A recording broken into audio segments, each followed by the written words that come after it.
Chicago Cubs fans, welcome back, welcome in. It is AJ, your average fan here, and boy oh boy do we got some massive, massive news today. The news broke as I was driving home. The Chicago Cubs have traded for Kyle Tucker. Before we get into it, my friends, drop your comments down below. Let me know how you feel about this news. And we got the jersey of the day for you. We have a road blue, and we got on Suzuki, because I do believe that this trade actually helps Suzuki quite a bit. With everything going on and Suzuki playing at DH if he continues to do so. Today has been a fantastic day to be a Cubs fan. And I don't think that it'll end here. I think that the Cubs will make some more moves, whether that would be a pitcher, some relief pitching, another bat perhaps. I do believe that Cody Bellinger still gets traded. But, since when I started talking about the trades, I was looking at somebody like a Willy Adames type. And when he went to San Francisco, I kind of thought that the Cubs really weren't going to go get a power bat. But lo and behold, the Cubs have gotten themselves a bat. Bellinger's trade with the Yankees is still being worked on. Looking at the tweets and everything else, it looks like the Cubs and New York is about $10 million apart on that. So, if the Cubs have to eat half or more of that contract, I would just prefer you keep Bellinger at that point and find a way to offload some money elsewhere. That would just be my opinion. But without further ado, we will get into the Kyle Tucker trade talk. So, in the trade itself, Kyle Tucker came to the Cubs, and the Cubs sent out Hayden Wesneski, Cam Smith, and Isaac Paredes. And really, I think that this trade benefits both teams. I think that Paredes would be a better hitter in Houston versus Wrigley. I think that, the time was kind of there with Wesneski. He was struggling a little bit last year, bounced back and forth between AAA and the bigs, and I'm pretty sure that he is also out of options. So, it was kind of just time to move on from Wesneski. He's got a really nasty sweeper, but, he was giving up a lot of home runs there right around the trade deadline, and it kind of ran its course as far as that goes. And then Cam Smith, I know that that's a very big prospect for the Cubs to leave and to separate from. However, you still have 7 top 10 or top 100 prospects in your pipeline. And, Jed has done a really fantastic job of building out the farm system.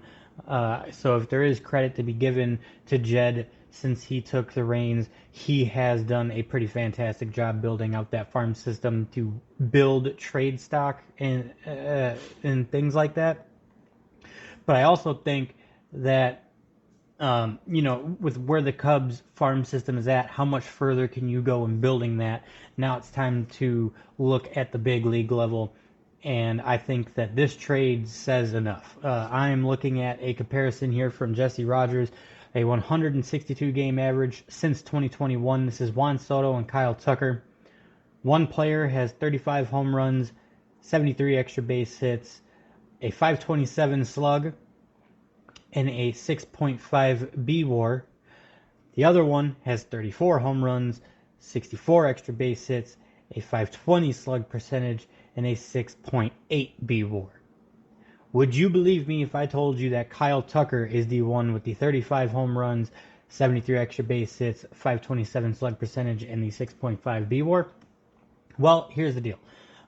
You are looking at a player that a lot of people are going to think is a one-year rental, which is fair. However, you aren't paying Juan Soto type money yet for Juan Soto type production. And what I mean by that is Kyle Tucker has 1 year left. I don't anticipate that the Cubs would actually trade him at the deadline. It's either going to go one of two ways. They're going to work out some type of deal with him during the season, or they will just let him go into free agency and either try to work out a deal then or let him go on his merry way. The part that I find interesting about this is this also gives the Cubs a lot of leverage with the Cody Bellinger situation and perhaps Nico Hoerner if they're still looking to get starting pitching out of Nico Hoerner. But it also gives you a lot of options because now you can platoon Cody Bellinger and Kyle Tucker in right field. You could platoon Cody Bellinger with Michael Busch if you keep him at first base. You could do a lot of things with Bellinger, and then also in right field you also have Suzuki. I think that this is actually a really good thing for Suzuki. We have seen reports the last few days that this is not necessarily the ideal situation for Suzuki, that he may not be happy with the Cubs because of the way that things are going down right now and him being more of a DH role than playing out in right field every day, which from the player standpoint, I can understand that. But also, his production in right field hasn't been there, but his bat has been on the upswing when it comes to at the plate. And if you put Kyle Tucker right above or below him in the batting order, I believe that this helps Suzuki so much because you're not going to want to face Kyle Tucker right before him, or I'm sorry, right after him. So you're going to do everything you can to get Suzuki out, which could mean a lot of fastballs up in the zone, and Suzuki strides with balls up in the zone. So, this gives Suzuki an opportunity to take another step at the plate and start picking up his production, especially if you're batting him second or third, because if Ian Happ or Nico Hoerner is batting at the top of the order, you almost automatically have a shot of someone being on base because Happ has had a lot of success in the leadoff spot. So does Nico Hoerner at times. So you have an opportunity for Suzuki to really gain a lot out of this as well as Kyle Tucker because, again, you could put one right in front of the other no matter who's batting second or third or third and fourth. You have that option of Kyle Tucker being in a dangerous spot, whether he's second, third, or fourth in the order, or Suzuki second, third, or fourth in the order. Not to mention with if you have Bellinger, that could also help his production at the plate as well. Like there is a lot of ways that Kyle Tucker coming to the Cubs helps. It not only helps with the power struggles that the Cubs have had as far as batting is concerned at the plate, because again, an average of 35 home runs per year, the Cubs don't really have a player like that. At the end of last year, Kyle Tucker only played. I got this pulled up. He only played in 78 games due to injury, but he put up more than a 4 WAR, hitting 289, 408, 585 with 23 home runs and 11 stolen bases. Not to mention his production when he came back from that injury was actually pretty fantastic as well. He batted like 360 something. So I mean, I don't think that injury is anything of concern for the Chicago Cubs whatsoever. It isn't ideal to have such a logjam with right field between Kyle Tucker, Cody Bellinger, and Seiya Suzuki. But again, like I said, you have the potential to turn Suzuki into an all-star at the plate just with Kyle Tucker, because you put them one right behind the other in the batting order, it becomes really dangerous really fast. And again, that could, with Bellinger being a lefty, assume that he doesn't get traded. That also helps him being another lefty. That could also help Cody Bellinger a lot, especially when facing righties. Cody Bellinger's reverse splits are astronomically good. At least they have been the last 2 years with the Cubs. So, really, I like the way that this is starting. We all knew that Juan Soto needed to be signed somewhere first before the dominoes started falling for other teams. Once Adames went off the board, I kind of didn't really think that the Cubs will go top tier market for a bat. But you know what? I will give Jed his cake, and I will let him eat it too. He is showing that he is all in this year. I'm sure of that. I think that Kyle Tucker, again, is just the beginning.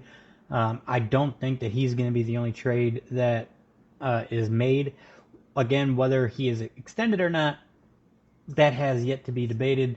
I wouldn't really start talking about that until the season gets closer, obviously, and unless there's a surprise, there's a surprise meeting with the team and the media and all that stuff, and then they say, hey, not only did we trade for him, but we extended him. That would be a nice change of pace, because we haven't seen an all-star batter like this since 2015, 16, 17 Chris Bryant. So again, it's just the beginning of, and to be fair too, this is kind of how I assumed things were going to go. I was waiting for the winter meetings to be over for the Cubs. I didn't think that they were going to do. I thought that they would start gaining momentum in who they were looking at in the winter meetings, but I didn't think that anything big was going to happen until after the winter meetings, because that has been the Cubs' style or forte, if you will, for the last 3 or 4 years. They did it with Dansby Swanson. The trade with Cody Bellinger when they first got him was like that. I think Jameson Taillon may have signed during the winter meetings, but he might have been just after the winter meetings as well. So I would expect to see one more big starting pitcher, whether that's Roki from Japan or whether they trade for like a Castillo or somebody like that. I would expect one more guy there. And again, this also kind of shows that they're not just looking at the run prevention, because we saw that they signed 2 catchers and we're like, okay, obviously they're looking at their run prevention. They were making some moves with pitching and the catching. But what about offensive production? Are we just going to run it back? Like that was a lot of people's issue, was, are they just going to run the same offense out there and just hope that it's better than 2024? Now we're looking at it, and that's obviously not the case. And the Cubs could also be looking at Bregman for third base, because we need a third baseman now. But also, let's not forget that Michael Busch is a natural third baseman. He went to first base and then almost practically played Gold Glove caliber for 90% of the season. Michael Busch could easily go back to his third base spot. I believe that that's a possibility.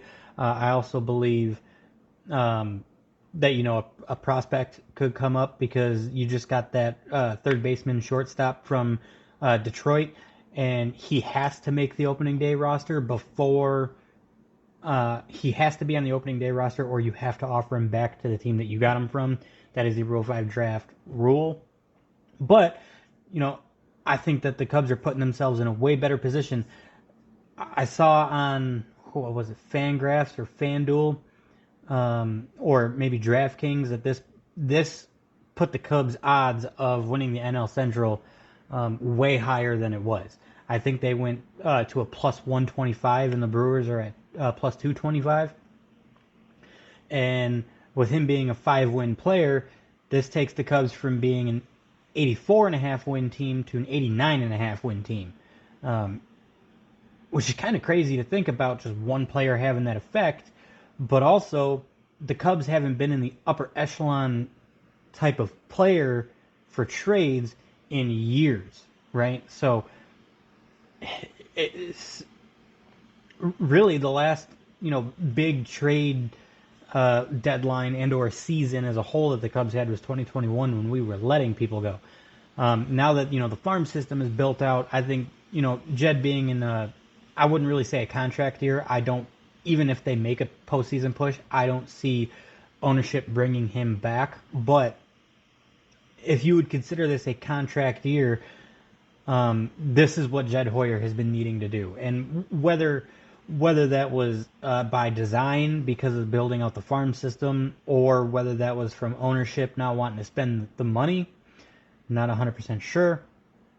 But this is finally Jed taking that swing that we have not seen him do at all, basically. We've seen him do really good with the draft. We've seen him do really good with bullpens and taking bullpen guys and shaping them up for trade ships by the trade deadline. We've seen him do a really good job with that. We have not seen him go get a superstar bat ever. And this is finally the turning point.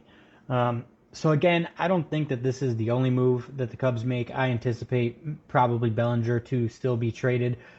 What I believe that the Yankees and the Mariners are the two teams that are in on that right now. Uh, but it is refreshing to see the Cubs taking a step that they have not taken in quite frankly a very long time. I mean, you're talking about going back to the John Lester signing, the early days of Jason Hayward's signing. So, the contract extension is a whole nother separate talk. You know, I don't know if I'm totally sold on if that's going to happen or not. But for what you gave up, for what you get in return, if this is your all-in year, what you gave up is really not a bad trade at all. I'm 100% on board with this. Again, I think it's a win-win for everybody. I could see Paredes doing a lot better out in Houston. I could see Cam Smith making his MLB debut out there in Houston. Maybe Hayden Wesneski has a resurgence. I don't know. I wish them all the best, but welcome Kyle Tucker to the Chicago Cubs. And don't forget to leave your comments down below on how you feel about this signing. I'm just kind of scrolling through X here, just kind of looking at everybody's reactions here. A lot of people are saying, wow, Jed actually finally did it. Again, I agree with that. I did not see. I did not see this coming. I thought that he was going to be in the upper tier of the mid tier, if that makes sense. Like he'd be right at the top of the mid tier, but not quite in that upper tier. I'm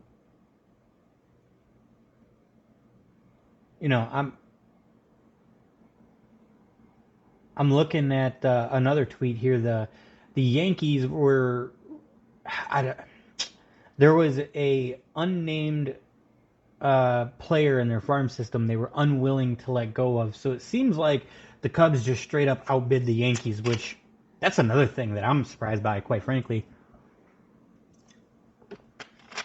I haven't the fact that the Cubs went and outbid somebody like the Yankees, which they absolutely should be able to do. We've been saying this for years now. At least the last two for sure. You're a big market team. You're you're one of the top four franchises. You're in the top five of net worth. You're one of the four oldest franchises. To be able to say that you went and outbid the Yankees is another really big part of this that I think is flying under the radar right now that a lot of people aren't really talking about. Again, you outbid the Yankees. When was the last time the Chicago Cubs could say that? And Marquee Sports Network, 8 minutes ago, as of the time of this recording, obviously, the Cubs are working on a big deal for a starting pitcher right now. So I do believe that Bellinger and or Horner is probably going to go to Seattle for one of their pitchers. That's my opinion. But everybody is absolutely ecstatic. And here's the other thing. People are projecting that Kyle Tucker would be anywhere from $300 to $400 million on a long-term deal. And again, with those numbers that I talked about earlier, comparing him to Juan Soto, the Cubs should absolutely be able to pull out a deal like that. I would not be surprised if he's closer to the 400 range. But again, the Cubs are not done yet, quoted Bruce Levine after acquiring Kyle Tucker.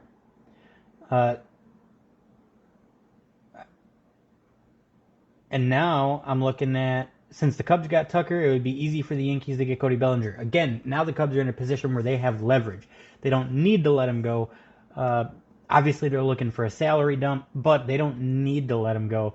They could use that to their advantage.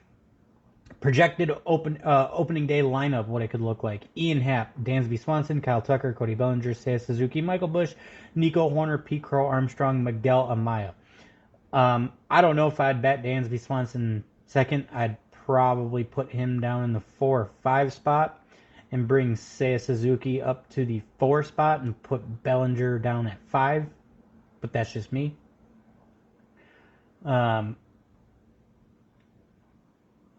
Everybody's also talking about how Kyle Tucker has a 2-something average in the postseason, right? And here's where, quite frankly, I don't care about that, is the Cubs need to make the postseason first, right? That's what the Cubs need to do. We need to make the postseason. However, I would like to mention that in 2016, Addison Russell batted .206 in the postseason, but he had some very clutch home runs against the Dodgers in the NLCS, and then he had a solidifying grand slam in Game 6 of the World Series to help push a Game 7. So I'm not really worried about the postseason batting average. That's irrelevant to me. It has also been said that some media people have already reached out to Kyle Tucker. He has already said that he is very excited to come over to the Cubs because of them being such a historic franchise. Hey, you know what? Bring it. I'm all for it, man. I'm all for whatever anybody really wants to say or what he wants to say to anybody. The Cubs went and got a power bat. Let's see here. Just kind of scrolling some more. A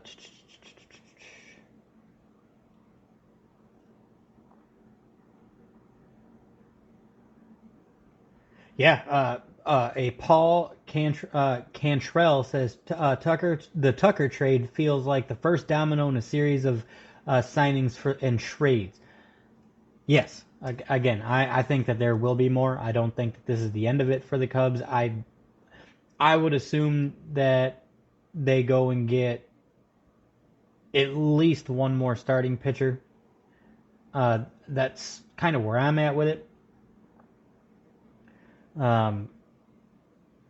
Again, this broke actually on my way home from work, and while I was stopped at a red light, I had flipped on the Locked On Cubs podcast. Shout out to my man Sam Olbur. I listened to his breakdown of the trade and what he likes about it, and how Matt Cozy had brought this up actually at the trade deadline, or before the trade deadline, somewhere late June, early July was when they started talking about it. So shout out to them for getting this right, big time. And not only that, but they nailed the trade. I think that Sam had not Hayden Wesneski, but Jordan Wicks in that trade. I like that Wicks is staying and Wesneski is the one going. I think that Wicks has a little bit more upside because, again, we've had Wesneski for a few years now, and we kind of know what he is. So, again, for them to call that trade spot on is absolutely insane. So, congratulations to you two. Brag on that one all you can for as long as you can, because that is insane. But yeah, so again, with this, I don't think that the Cubs are done by any stretch of the imagination. I think that they will go get a pitcher. I would like to think that hopefully it would be Bellinger that's the one going. I would like to do a straight up swap. I did mention this the last time I talked about Bellinger potentially getting traded. I would prefer and go and get like a Castillo from the Mariners, because then you're pretty much straight swapping contracts. You won't have to worry about eating any of it, like if you trade him to the Yankees. But that will be a discussion to be had if Bellinger does get traded. So with that, Chicago Cubs fans, tell me what you think about this trade. Did the Cubs absolutely win in this trade? Do you think that they lose letting go of a guy like Cam Smith? What are your thoughts and opinions? Make sure you like the video if you did like today's content. Make sure you subscribe to the channel, because we got some more Cubs content coming up. And make sure you hit that notification bell so we can beat the YouTube algorithm, my friends. And I will catch you later.